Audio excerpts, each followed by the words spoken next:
What's going on, YouTube? JT's Reborn here, and welcome back to another edition of my DC comic book reviews. And finally, we are at the final issue of Teen Titans. Yay, that's right. I've got one of those little blow-up things that I'm celebrating because we're at the final issue of this run that, well, let's just say I haven't been the biggest fan of. I gave it a chance early on. I even went back and reread the whole thing yesterday. Yes, I read the entire run in a single day. It took a few hours to do, but I wanted to make sure that I was all kind of caught up, had a bit of a refresher on everything so I can kind of conclude my final overall thoughts on this run. And, you know, when I initially started covering this thing over 2 years ago, I didn't expect to be covering it up to like issue 47, doing all these crossovers and start these comic book things. I gained a lot of subs from it. I got a lot of interesting conversations, talking to a lot of cool people.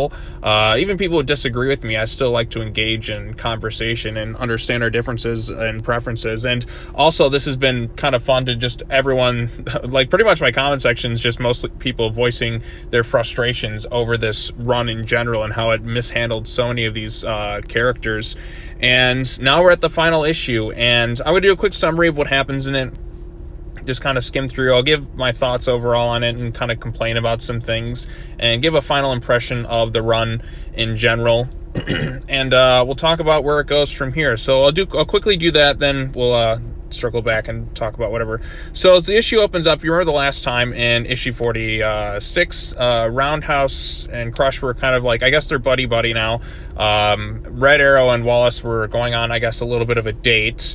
Again, their romance just kind of felt tacked on a bit at the end of this run in general. And as they're ready to go on their little date, basically they got kidnapped by Joystick. That's right, that guy who was in like one issue or two issues or whatever. He mind controlled them, and so the Teen Titans are once again fighting within amongst themselves against each other.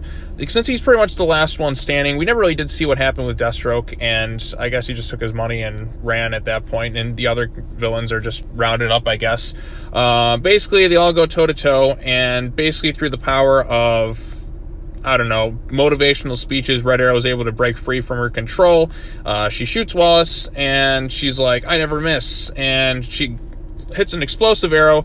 It's really easy how they're able to defeat Joystick. In fact, it's such a non-issue that it kind of makes me wonder, like, what was the point of this guy? Like, he could have, like, he barely did anything. Like, he controlled him, like, briefly. I was kind of hoping that maybe he was responsible for some of Damian's poor characterization, but no, that's just the writers and DC editorial who we can blame for that. And so they do kind of their thing, and they take out Joystick with ease. And again, it's really simple how they're able to do it. Red Arrow just easily breaks from his control, and then she goes to find Wallace, and then we cut this stuff right here. I'm okay, you feel that? It beats extra fast when you're... And then they kiss. Yes, they're very underdeveloped romance. I don't know what they're doing with Wallace. It feels like they just throw together romances with him, and then they just drop him right away. First they did Raven, or they tried to do Raven. They did that, was it Tanya, I think, from the Deathstroke Defiance books.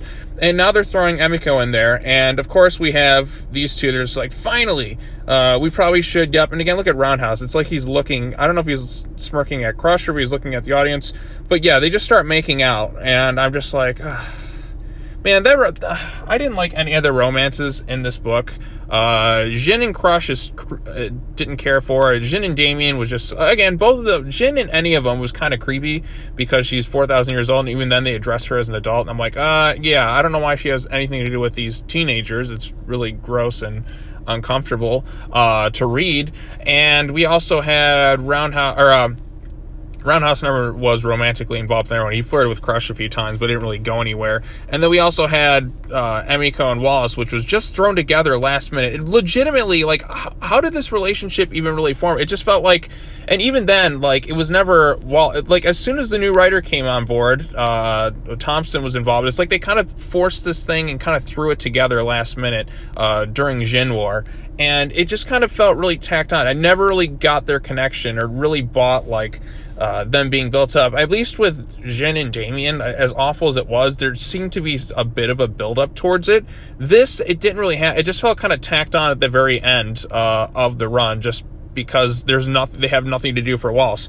So anyway, so the Teen Titans go in there, Roundhouse and Crush, they find a letter that's addressed to them. I guess it's from Damian, because there's one, remember, the letter from John, which John just burned, which was bullshit, mind you. So Damian left them a letter, and I guess there's some coordinates on it. We don't really see, but I think it was they had coordinates on it. And the Titans are just like, well, let's go ahead and find out where this thing is. So like, only one way to find out. Do you think this is Damian's location? So they go to track it down. We also see Nightwing narrating over it. He talks about how the Teen Titans in general just keep forming and disbanding constantly, and there's got to be a way to kind of accomplish this thing. And he's just like, I think that's what Damian's trying to do with them, going through all these little hoops and hurdles, and maybe this is his way of kind of fixing things or something like that.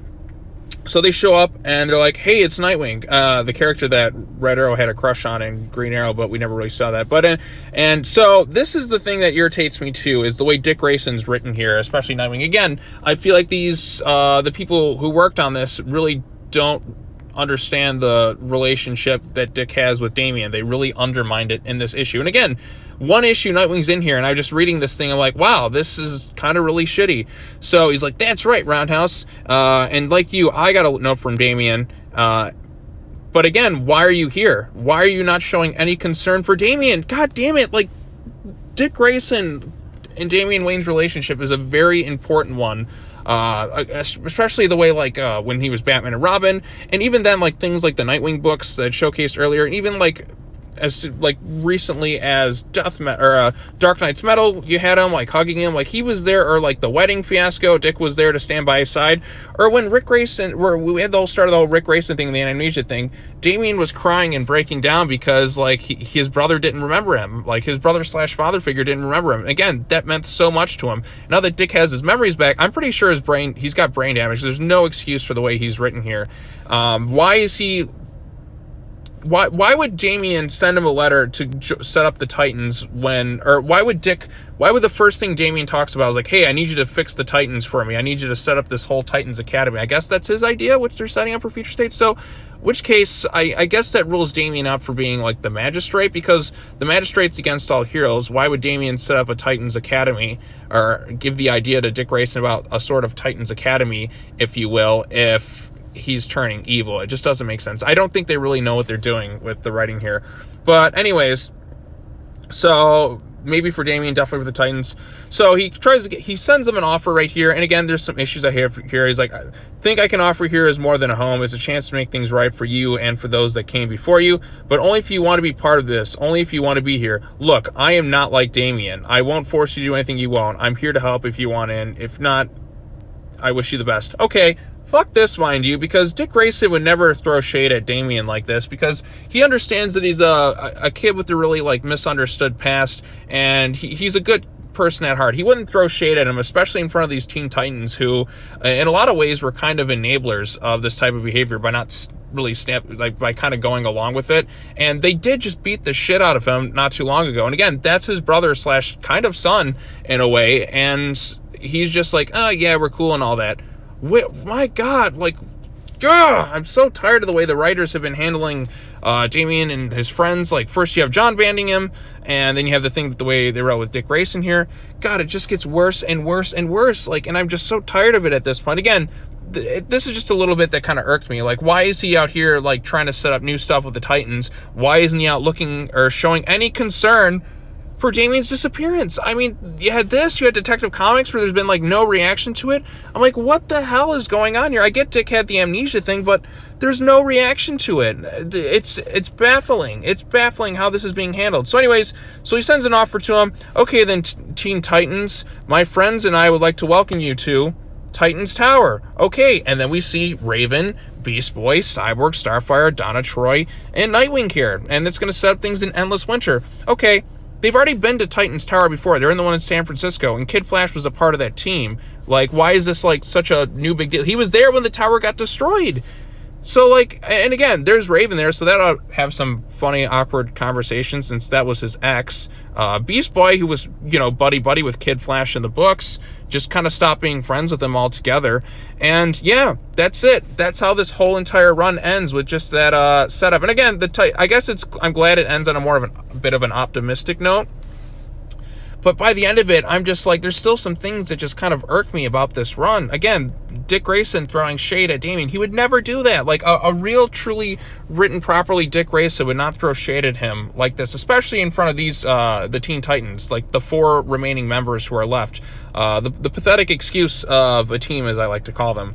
But, yeah, like, that always kind of irked me, because I'm like, that relationship was very important, and I just feel like it's being kind of like brushed aside, just like everything else that's being brushed aside. You have the neglectful parent in Bruce Wayne, that's been thrown aside. You ruined the character's friendship with Red Arrow and even Wallace West. You had John Kent abandon him. You have Dick Grayson showing no concern. Jason Todd beats the shit out of him.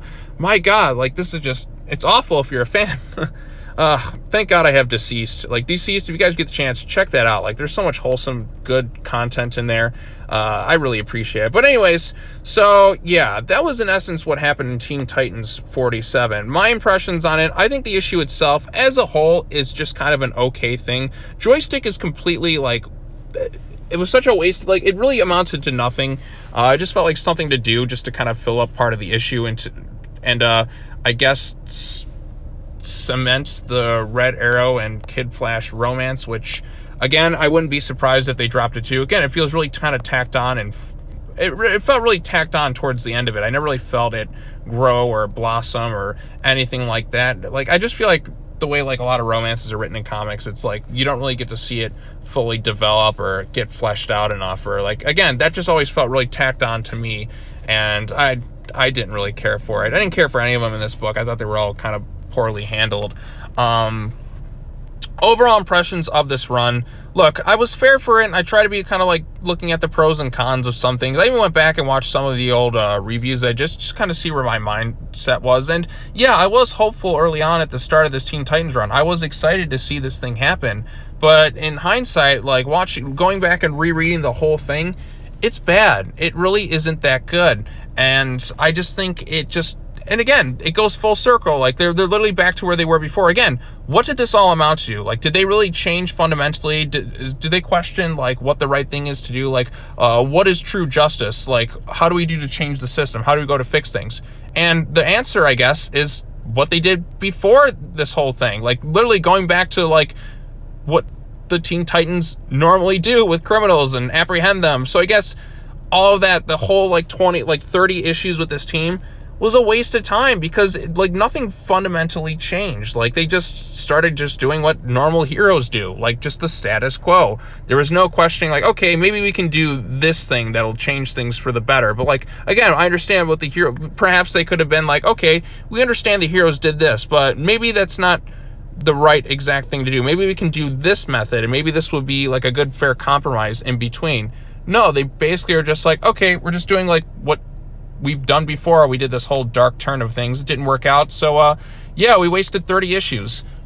And, yeah, and we destroyed Damian's entire character in the process. I mean, we regressed Red Arrow quite a bit, and we did nothing useful with Wallace West, except he was supposed to be the moral compass of this team, but he really just kind of stood by the whole freaking time and really didn't stand up and do anything useful this entire run. Like, what storyline focused on Wallace?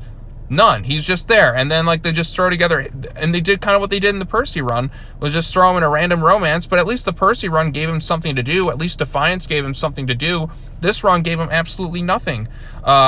Jin, you know, I had hopes for her in the beginning, but Jin was annoying, especially towards the end there. And the whole thing with her just being able to magically escape her ring at once was pretty dumb. It was just stupid. It just mean, like, you mean you could have done this in 4,000 years? You just never even tried? How fucking lazy and how stupid of an explanation is that? Crush just is angst. And I guess of the 3 new characters, she was the best. But, like, even then, it really wasn't anything to write home about. But she's okay. I don't really hate her like I do some of the other characters.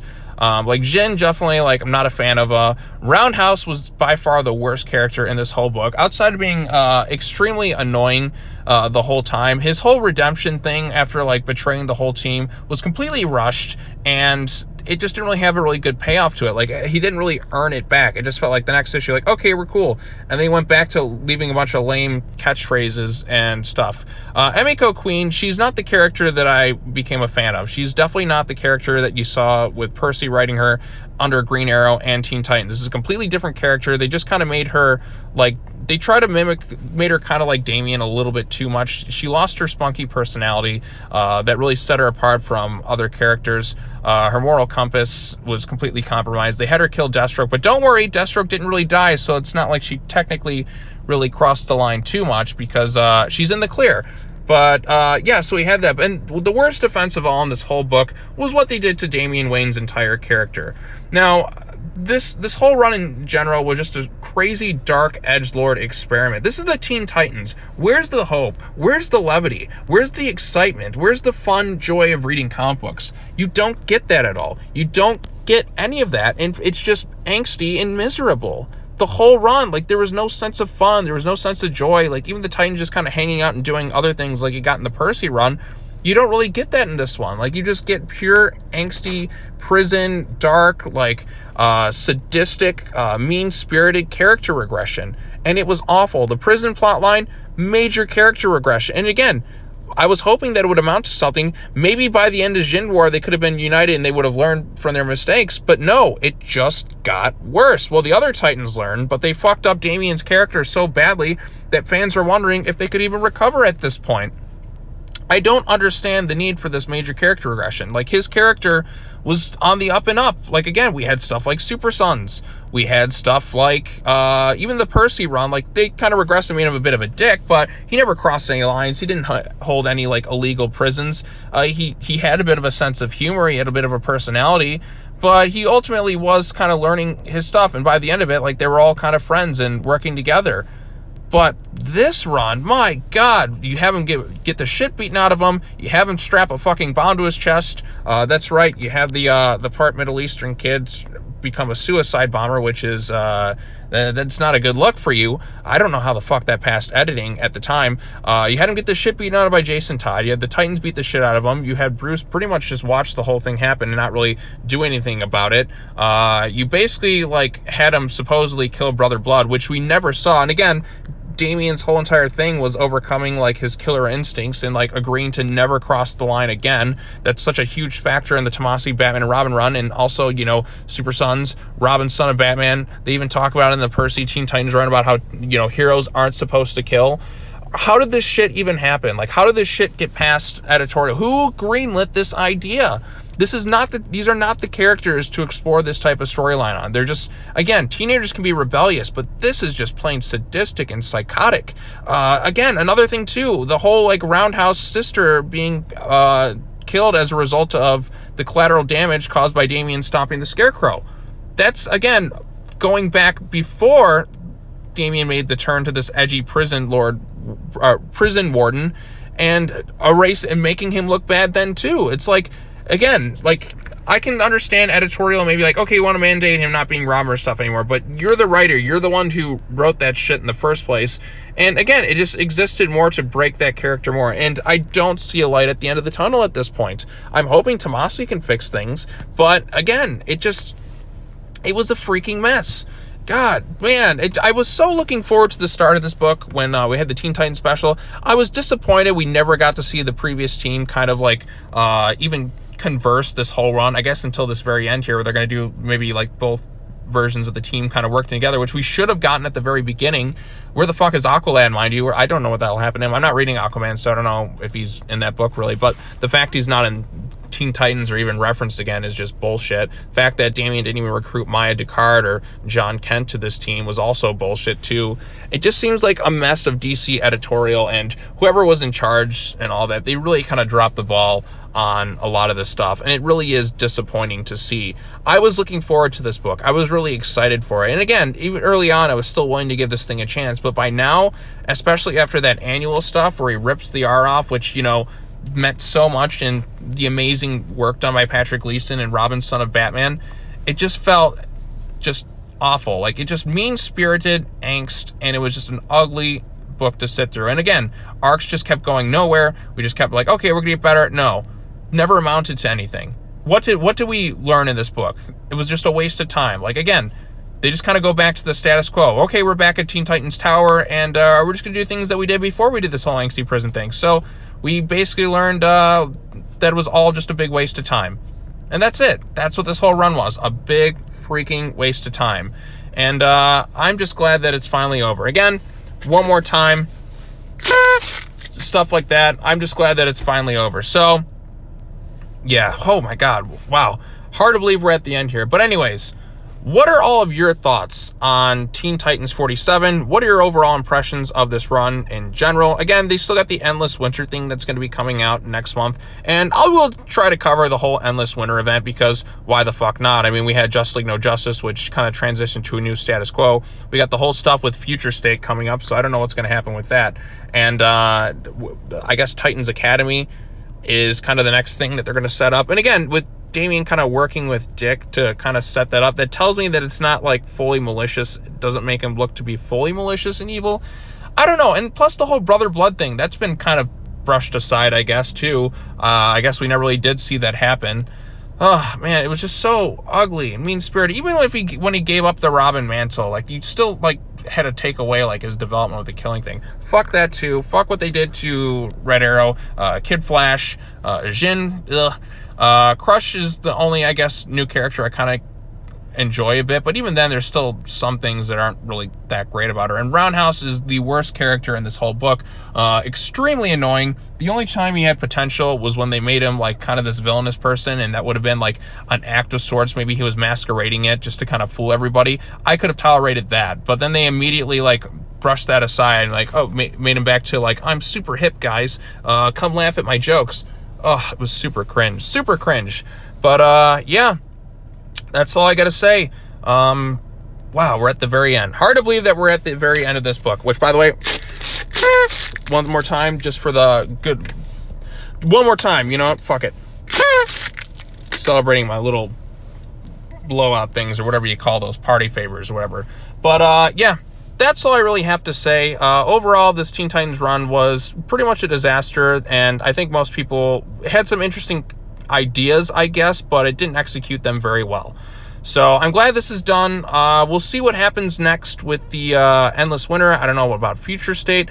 I really don't know what's going to happen going forward. And again, it seems like they're kind of really leaning into Future State going forward. But again, things might drastically change in the next coming months. Again, we're going to have to really wait to see the future come March, because Future State is a potential future, not the set in stone thing. So again, if they do some more character damage to Damian, I'm going to throw I'm going to be even angrier there.